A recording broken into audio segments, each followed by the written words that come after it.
Bonjour à tous. On a parlé beaucoup de mobile aujourd'hui et j'en suis ravi. Quand on regarde les choses, ça fait seulement 8 ans que l'iPhone, qui fut le premier téléphone qui permettait réellement d'aller sur Internet, euh, est sur le marché. Et en 8 petites années que dans le métier, on a appelé l'année du mobile, sur 8 années consécutives, on est passé d'une opportunité à observer à une réelle métamorphose complète de notre écosystème publicitaire digital, avec un impact qui a touché absolument tout ce que l'on fait. On se rend compte qu'il y a un impact sur les usages. Le mobile est devenu un réel mass média. On a vu ce matin Twitter, on a vu énormément de plateformes aujourd'hui qui ont un reach à plus d'1 milliard d'utilisateurs mensuels. Notre attention, qui a été impactée aussi, on se rend compte qu'elle est amoindrie, elle est fragmentée. Notre attention, qui certains diront c'est réellement la seule chose que l'on peut monétiser aujourd'hui. L'apparition de phénomènes de snacking, l'apparition de phénomènes de multitasking, et un écho qui va même au-delà, il va dans nos organisations qui sont incitées, certains diront condamnées, à se repenser mobile first, terme un peu barbare, mais qui est un peu rentré dans les usages dernièrement. Elles sont obligées de se repenser mobile first, à rentrer dans une nouvelle ère. Cette nouvelle ère, c'est une ère où la géolocalisation, qui est si unique au mobile, nous permet une compréhension des usages absolument inégalée, où la vidéo, et on a vu ce matin, notamment sur les différentes présentations, 80% des vidéos qui sont vues sur mobile, la vidéo a un rempart naturel à la complexité de la création sur mobile. La data, qui nous apporte des niveaux de personnalisation qui sont absolument uniques au mobile. Énormément de défis, et bien sûr, comme d'habitude, les défis sont à la hauteur des opportunités. Donc on doit adapter nos modèles, on doit faire face à énormément de challenges. Ces challenges-là, on va en discuter aujourd'hui. Les challenges, c'est un nouveau territoire in-app. Donc le mot est lancé, mais on va en parler beaucoup aujourd'hui. Des challenges de viewability, de cross-device, d'adblock, d'acquisition, d'activation, de rétention.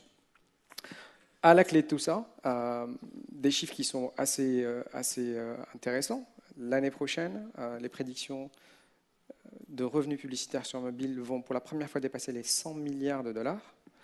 Et on a quelque chose comme 2 milliards d'utilisateurs sur smartphone sur 2016. Donc, ce qui en fait un média plus que mainstream, plus que mass média. Ça, c'est la photographie au global. Muriel, si on devait faire un zoom-in sur la France, qu'en est-il aujourd'hui?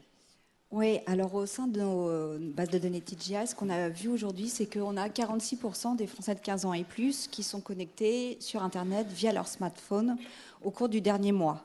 Alors on peut se dire, est-ce que c'est beaucoup, pas beaucoup?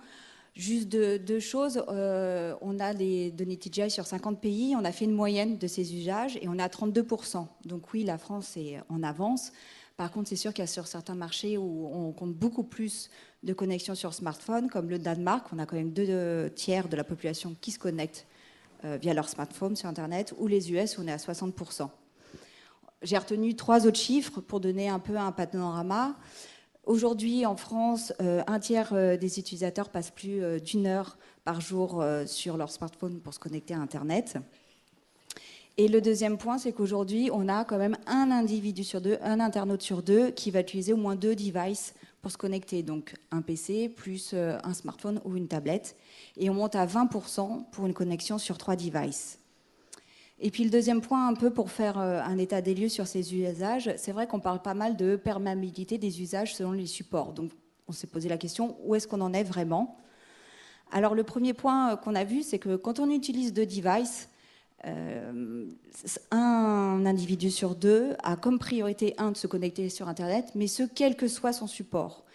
Et on va monter à 60% d'entre eux quand ils ont 3 devices. Donc on voit bien qu'on rentre totalement dans une recherche de contenu, et finalement que ça soit sur un PC, une tablette ou un smartphone, peu importe, on veut accéder à tout prix à son contenu. Et puis, le deuxième point aussi, pour pouvoir dire oui, on arrive à une perméabilité au niveau des usages, on a regardé le top 10 de ce qu'on fait sur Internet. selon qu'on soit sur un PC ou un smartphone. Et aujourd'hui, les 7 premiers usages sont totalement partagés, qu'on soit sur un ordinateur ou sur un smartphone. Donc, restent 3 différences que je voulais vous dire. Donc, sur l'ordinateur, quels sont les 3 usages qui prédominent encore et ne sont pas encore très inclus ou très adoptés sur les smartphones? C'est 1, l'achat. On a 62% des internautes qui achètent en ligne sur leur PC. On n'est qu'à 11% des individus sur leur smartphone. La deuxième chose, c'est vraiment quand on va rechercher de l'information dans une logique plus de search, tout ce qui est information pratique, conseil, que ça soit sur la mode, la beauté, la déco, le bricolage, etc. Aujourd'hui, c'est un internaute sur 2 sur leur PC, c'est que 20% sur son smartphone. Et le dernier point, alors là c'est très particulier, tout ce qui concerne les démarches administratives et les impôts, on reste encore sur son PC. Par contre, sur le smartphone, il y a vraiment 3 usages qui se dégagent et qui deviennent vraiment prédominants et qui sont plus si importants que ça sur l'ordinateur. C'est 1, l'accès aux réseaux sociaux. Vraiment, on a une montée fulgurante de l'accès aux réseaux sociaux sur son smartphone. Le deuxième point, c'est qu'aujourd'hui, on utilise beaucoup plus le smartphone pour mettre des contenus en ligne, que ce soit photos et vidéos. Et le dernier usage qui est vraiment dans le top 10 sur le smartphone et non sur le PC, c'est tout ce qui est regarder des vidéos et des clips. Parfait. Alexandra, quand j'entends perméabilité des usages, quand j'entends accès à l'information, quel que soit le device, c'est des signaux de maturité du mobile. Est-ce qu'aujourd'hui, en tant que présidente de Groupe M Connect et présidente de Joule, est-ce que c'est des tendances qui se reflètent dans les demandes de vos annonceurs aujourd'hui? Aujourd'hui, les investissements médias chez Groupe M ont massivement switché vers le mobile. D'ailleurs, on ne le traque pas encore suffisamment bien parce que verticalement, on s'est identifié que c'est plus 10% de nos spends qui sont aujourd'hui consacrés à du pur mobile, mais on ne mesure pas les investissements multi-device qu'on opère et que nos équipes, du coup, opèrent massivement. Donc, c'est qu'un minima en termes de chiffres. Donc on est dans un marché mature qui a eu du mal à appréhender finalement la manière d'embrasser le média et ses spécificités techniques parce que le device est très spécifique. Donc il y a tout un enjeu technologique et créatif qui doit être pensé. Mais on parle de la nouvelle ère mobile. Je pense très sincèrement qu'en tout cas chez Groupe M, on y est. Que l'investissement mobile n'est pas que marginal, qui fait vraiment partie des stratégies. Il y a des stratégies mobiles spécifiques qui sont dessinées pour répondre aux KPI et aux spécificités du mobile. Donc voilà, on opère à peu près du mobile pour une 60aine de marques pour le groupe. Et on est dans des tickets moyens d'investissement qui sont de plus en plus conséquents et qui permettent d'avoir des vrais retours d'expérience. Que ce soit sur du brand ou sur du drive to store, qui est quand même le gros sujet du mobile. Merci Alexandra. Est-ce que, Isabelle, aujourd'hui, lorsqu'on a préparé cet entretien, tu as utilisé le mot de mue, et je sais que Facebook n'est pas né comme une société mobile first. Alors, comment ça s'est passé ? Tout à fait, puisqu'effectivement, Facebook est aujourd'hui une société mobile first, mais on n'est pas une société mobile native. Juste pour replacer dans les grands chiffres, en France, Facebook, c'est 30 millions d'utilisateurs chaque mois, dont 25 millions chaque mois sur mobile. 80% de l'usage de Facebook se fait sur mobile. Donc la France est clairement un marché mature pour nous en termes d'usage mobile. Il y a des pays qui sont encore plus en avance que ça, qui sont pour nous que des pays à l'extérieur de l'Europe, des marchés émergents type le Mexique, la Thaïlande ou l'Inde, qui en fait n'ont pas réellement eu une phase desktop très développée et ont mué directement sur le mobile. Et c'est vrai que nous, on a eu une aventure et un switch mobile qui s'est fait en 2012, vraiment à marche forcée. On a changé toute l'organisation de la boîte pour devenir mobile first, parce que on y a été poussé. En 2012, il n'y avait pas de publicité sur le fil d'actualité mobile de Facebook, alors que c'était plus de la moitié du temps passé à ce moment-là qui était sur cet emplacement-là, le fil d'actualité. Donc, ce qui posait un problème sur le business model de la boîte. Et en à peine 3 mois, tous les collaborateurs ont été formés, ont fait cette mule mobile. La pub est arrivée dans le fil d'actualité Facebook, et aujourd'hui, Facebook fait 78% de ses revenus sur le mobile. Donc, il y a vraiment une maturité et un changement d'organisation de l'entreprise qui est arrivé à ce moment-là, qui est une vraie success story. Très bien. Je me permets de poser la même question à toi, Frédéric. Frédéric, aujourd'hui, tu es CEO de S4M. Tu peux nous rappeler rapidement, pour ceux qui ne connaissent pas S4M, ce que vous faites aujourd'hui? Bien sûr. Donc S4M, c'est une plateforme technologique. Donc on possède un certain nombre de modules mobiles qu'on appelle un stack, pour employer un terme à la mode, un buzzword. Donc le stack, il est composé d'un bidder, d'un net server et d'un tracker. Et donc on collecte de la first party data à chacun de ces stades pour créer des clusters d'audience qui nous permettent de cibler et de retargeter sur mobile spécifiquement, à la fois dans le browsing, dans le browser, mais surtout dans les apps. Parce que je pense que la difficulté aujourd'hui, c'est vraiment la capacité de passer d'un environnement entre guillemets traditionnel digital qui est basé sur une technologie cookie, qui est celle du desktop, à celle d'une capacité à comprendre les usages dans les applications. Et comme vous le savez tous, les cookies ne sont pas actifs sur les applications. C'est une autre technologie, c'est la technologie qu'on appelle le SDK. Donc voilà, aujourd'hui on est une société française à la base que l'on a déployée à l'international. Donc moi je développe l'international. Nous sommes aujourd'hui présents à Londres, à New York, à Singapour et à São Paulo. Et voilà, on accompagne les marques mondiales dans leur démarche mobile. Et le fait d'être présent aujourd'hui sur des marchés aussi différents les uns que les autres, est-ce que lorsqu'on parle de rentrer dans une nouvelle ère mobile, est-ce qu'on se rend compte en étant sur ces marchés-là, qui sont extrêmement différents, que les niveaux de développement et les niveaux de compréhension et d'acceptation du mobile sont hétérogènes? Alors, déjà, je voudrais juste revenir sur la notion de mobile first, qui me semble déjà obsolète. Je pense qu'on a dépassé cette notion de mobile first. Je pense qu'aujourd'hui, tout le monde a compris qu'il fallait avoir une approche user first, user centric, qui vient bien au-delà. C'est une déclinaison, où ça découle de la vision mobile first, puisqu'aujourd'hui, on a bien vu que la migration des consommations, des usages se fait sur mobile. Donc aujourd'hui, ce qui est important, c'est vraiment le user first. À partir du moment où on a compris ça, on est sur mobile. Alors je pense que cette migration, elle est généralisée.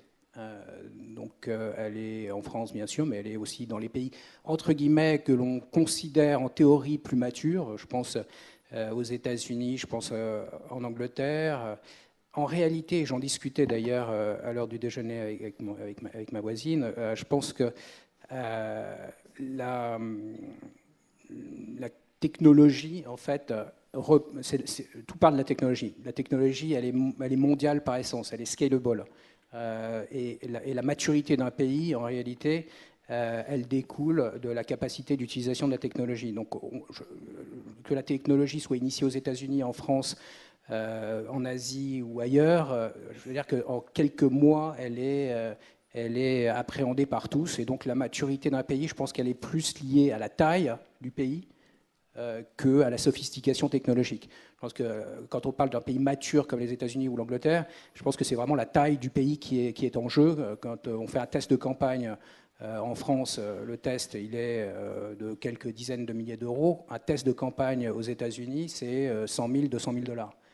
Donc voilà, je pense qu'à partir du moment où on a des moyens qui sont décuplés à la taille d'un pays comme les États-Unis, 250 millions d'habitants versus 60 millions d'habitants en France, ou 80, on comprend évidemment voilà, les capacités et les possibilités qui en découlent. D'accord, donc j'imagine que si aujourd'hui on observe encore ce gap qu'il y a entre les temps passés et les moyens investis par les annonceurs qui ont compris qu'il y a ce gap-là. Donc en fait, ils ne sont pas en déni. C'est parce qu'il y a énormément de challenges qui doivent encore être adressés. Qu'est-ce que tu vois aujourd'hui comme frein donc, effectivement, à ce gap-là? Tu disais tout à l'heure, 70 millions de dollars, c'est le marché du mobile à la fin 2015. C'est eMarketer qui nous dit ça. 100 milliards de dollars l'année prochaine, donc 30 milliards de plus l'année prochaine.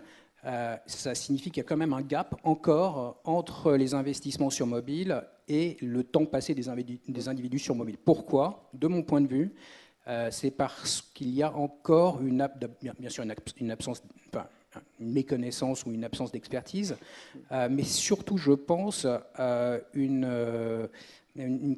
problème de confiance dans l'écosystème du mobile. Je pense que les annonceurs aujourd'hui, d'ailleurs à juste titre, ont du mal à comprendre de façon précise où va leur investissement. Je pense que les partenaires aujourd'hui, les technologies actuellement disponibles sur le marché, ont une approche qui a tendance à être un peu encore une boîte noire. Et moi, je viens d'agence média, j'étais président de Performix jusqu'à il y a encore peu de temps. J'étais chez Zenith Optimedia auparavant. Je connais tous ces partenaires et ma difficulté était de comprendre la granularité de l'expérience data. Et je pense que ça, c'est un vrai frein. Je pense qu'il y a trois enjeux essentiels. Pour résumer, pour répondre à ta question, il y a 3 enjeux essentiels. Le premier, c'est un enjeu, on en a parlé, de viewability, essentiel. Est-ce que mon impression, est-ce que mon message est effectivement diffusé sur le terminal? Premier problème de base. Quand on sait que le standard du marché actuellement est un standard desktop qui a été d'ailleurs défini par l'IAB, qui est 50% de pixels plus une seconde, enfin, ça n'a pas de sens. 50% de pixels, ce n'est pas un critère de viewability.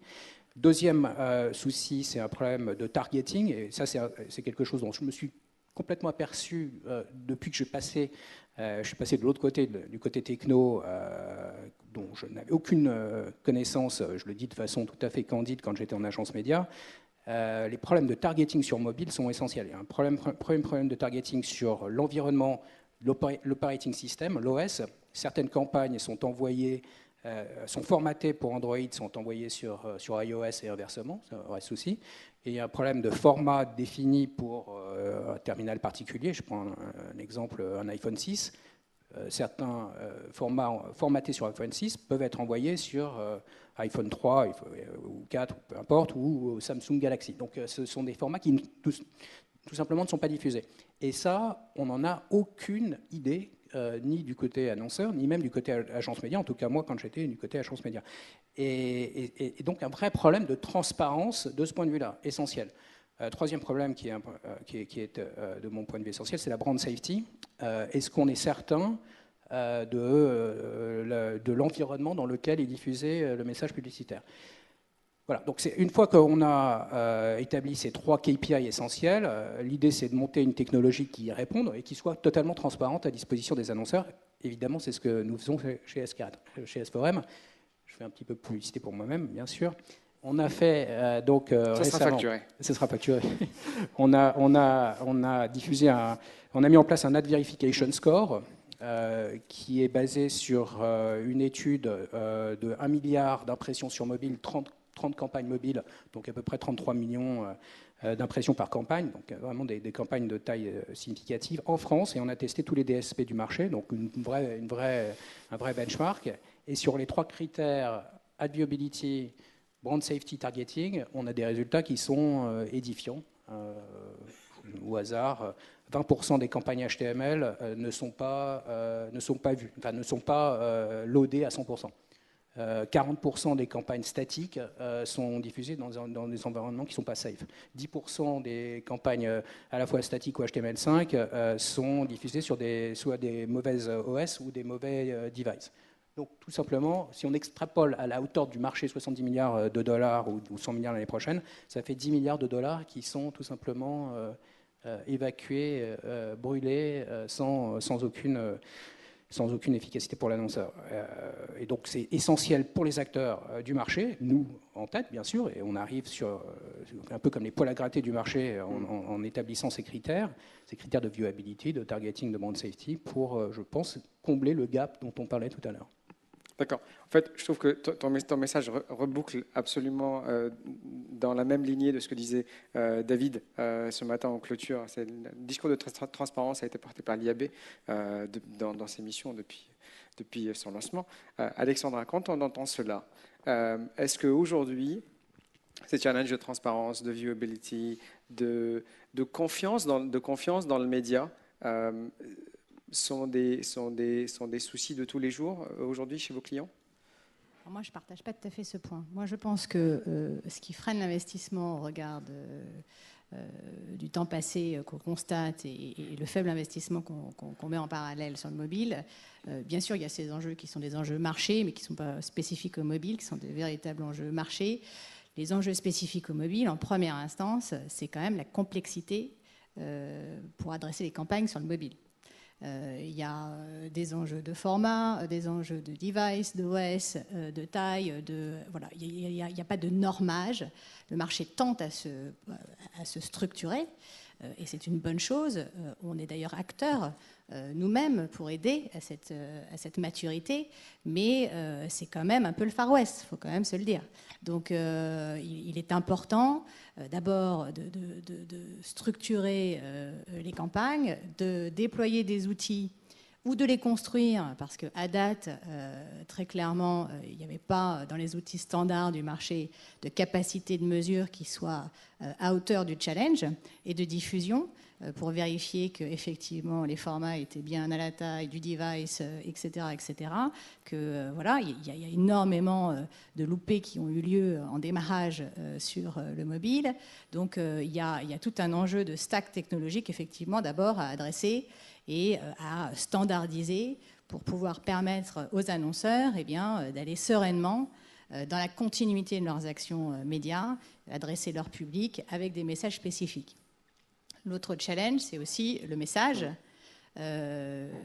Globalement, le mobile est certes devenu un média alors de masse, c'est un terme un peu massif, je dirais, un média important, c'est surtout un média de la relation client.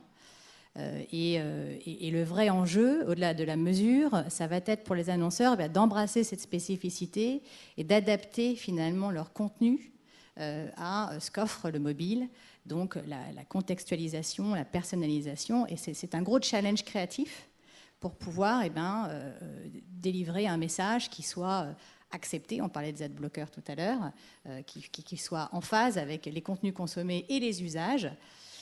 Et le dernier point, c'est effectivement les usages. Les usages ne sont pas les mêmes sur le mobile et sur le desktop, c'est une réalité. Et donc, il est aussi important pour les annonceurs d'apporter une offre qui soit compatible, en symbiose avec l'usage qu'est le mobile. Et ce n'est pas forcément le même type de message que l'on peut diffuser en télé, ou en tout cas pas sur les mêmes critères de succès. Donc je crois que déjà, si on adresse ces trois sujets-là, on se réconciliera avec des niveaux d'investissement qui permettront de matcher avec la réalité de consommation. Ça, c'est vraiment le point. Mais voilà, après, le dernier sujet, je reviens sur la mesure, parce que c'est quand même le socle. C'est vrai que c'est tout à fait vrai, cette approche user-centrique est essentielle. Donc quand on aura levé les freins de la réconciliation finalement des outils de mesure qui permettront de réconcilier au-delà des plateformes comme Facebook où il y a le login qui nous permet de réconcilier le chemin, mais des plateformes qui nous permettront de réconcilier le cookie web mobile, le device ID et le cookie desktop, et bien là on sera vraiment dans une approche où on pourra parler de media planning dans toutes ses largeurs, avec une continuité d'action qui sera beaucoup plus intégrée à l'action média globale. Et est-ce que ça va essayer de réconcilier le cookie avec le device ID?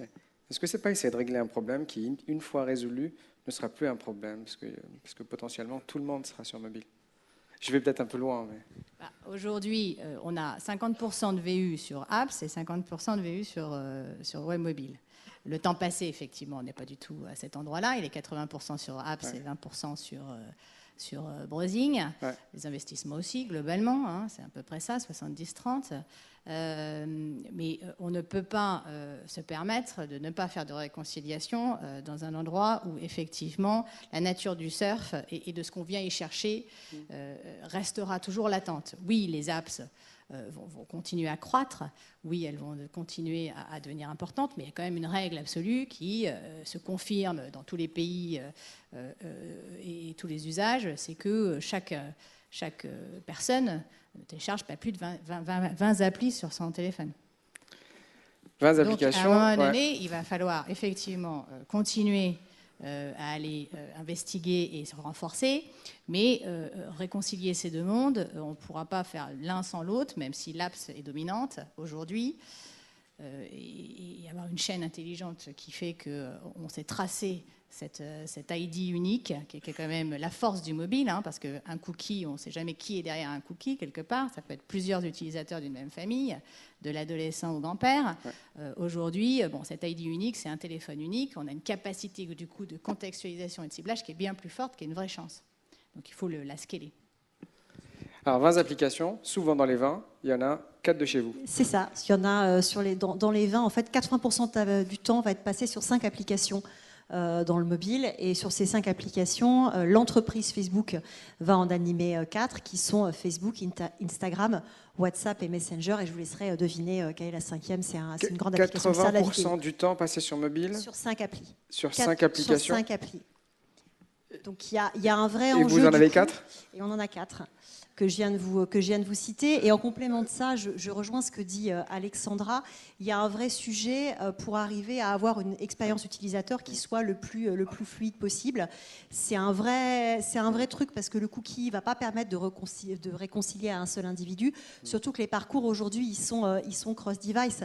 Comme le disait Muriel en introduction, on va consommer certains contenus sur mobile, mais après, quand il s'agit d'avoir une transaction et de passer à l'acte d'achat, on va le faire sur desktop parce que c'est un petit peu painful d'aller créer son compte, saisir son adresse et son numéro de carte bleue sur un mobile. Et du coup, c'est intéressant d'avoir un parcours d'utilisateur qui soit centré sur la donnée individu.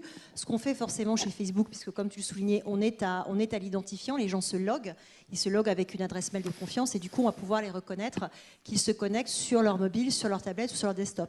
Et ça va permettre de les recibler dans un parcours qui est extrêmement fluide. Moi, je vous donne un exemple super concret. Ceux qui me connaissent dans la salle le savent peut-être. Je suis une grosse fan de chaussures. J'en achète du coup beaucoup. Voilà. Bon, celles-ci, je ne les ai pas achetées en ligne, mais il y en a certaines que j'achète en ligne. Du coup, je vais découvrir un contenu sur le mobile. Je vais arrêter ma séance de surf, je vais venir à l'IAB, je vais faire une réunion. Et quand je reviens, je me reconnecte sur mon desktop. Et ben, on va me proposer différents modèles de ce site de vente en ligne de chaussures que j'ai été consulté. Et ce qui est intéressant, c'est qu'on va me proposer plutôt des modèles que j'ai été déjà consultés. On sait entre quel et quel modèle j'ai hésité, même si j'ai changé de device. Le marchand en ligne, il peut connecter ça à du stock. Si j'ai déjà commandé et qu'il me reconnaît, ce qui est le cas quand on est à l'ID, bah, il va le connecter à du stock, il va avoir une info importante sur moi, il va connaître ma pointure. Du coup, il va me proposer des modèles que j'ai déjà consultés dans ma séance de surf précédente, même si c'était sur un autre device, et me proposer des modèles pour lesquels il a ma pointure. Donc ça permet d'avoir du coup une expérience extrêmement personnalisée, extrêmement fluide sur le mobile et en croisant les différents devices. En croisant différents devices, j'imagine en croisant différentes data. Tout à fait. Que va avoir sur l'utilisateur. En fait, on se rend compte que un des gros changements que le mobile a occasionné, c'est qu'on est passé d'un monde de navigateur à un monde applicatif. Donc on est passé du web à du software. Et on se rend compte aujourd'hui que lorsque je vais acheter une montre, elle va venir avec une application qui me permet de contrôler cette montre. Lorsque je vais acheter une voiture, même potentiellement, cette voiture va venir avec une application qui va me permettre d'interagir. Donc en fait, on voit se dessiner un futur dans lequel les applications vont être potentiellement la voie vers la défragmentation. Et je cite Rob Norman, qui est votre CDO à GroupM, qui disait au dernier Demexco que les applications sont potentiellement la voie à la défragmentation du mobile.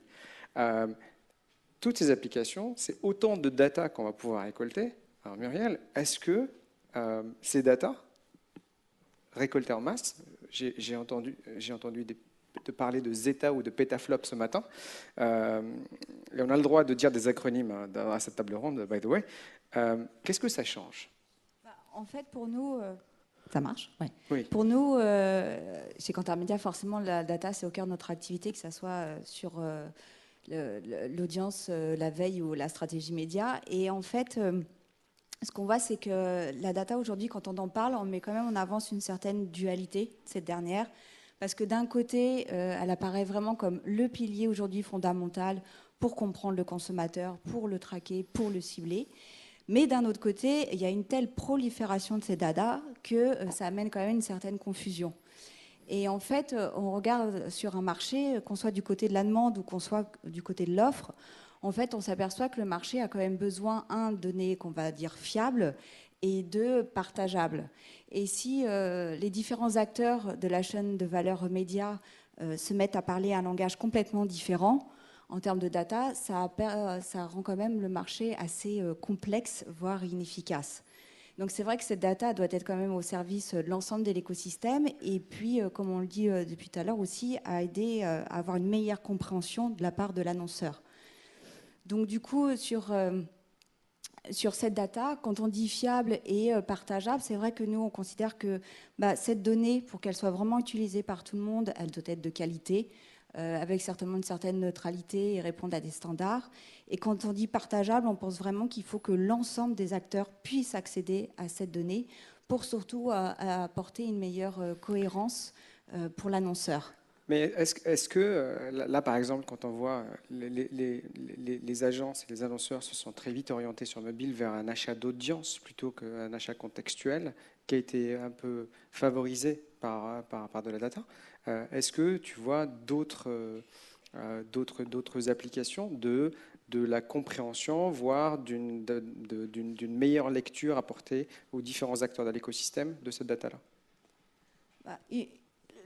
Nous, ce qu'on pense, c'est qu'à un moment donné, un annonceur a une vision globale de sa stratégie média et que si on veut demain que les annonceurs aussi investissent plus dans le mobile, on doit quand même faire en sorte justement que l'ensemble des acteurs utilisent un peu des standards et une approche, en tout cas en termes de segment de consommation, qui fait écho à la stratégie globale de l'annonceur et avec lequel il va pouvoir activer ses campagnes sur quelque chose de consistant et de cohérent, toujours la même manière d'aborder ces segments de consommateurs et du coup aller plus facilement sur des médias comme le mobile.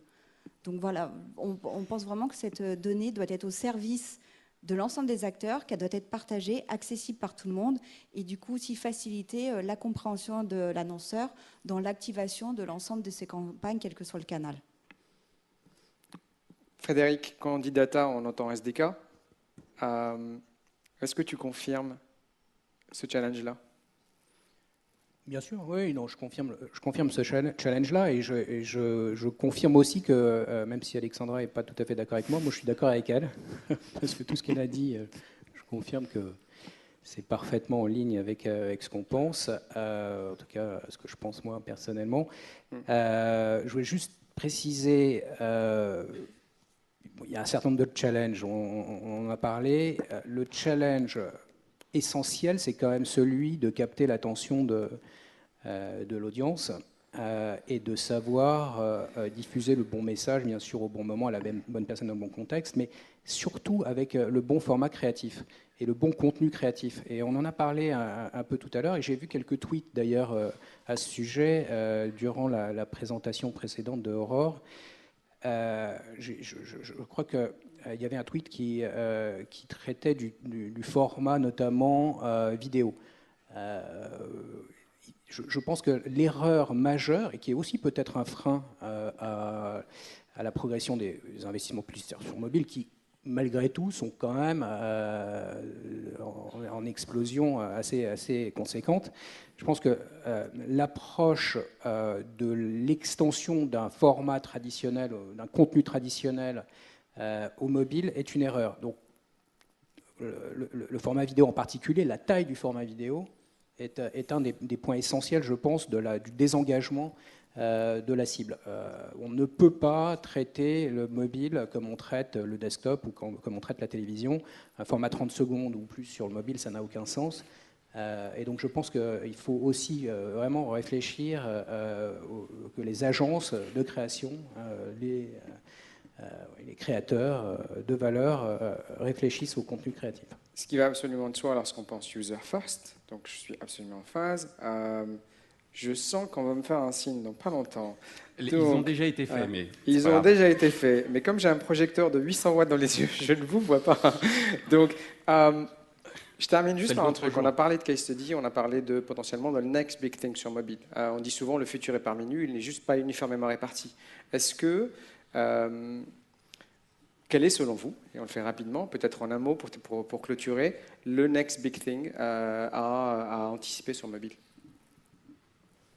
Muriel? J'aurais préféré être la dernière. 2 minutes. Alexandra? Ouais.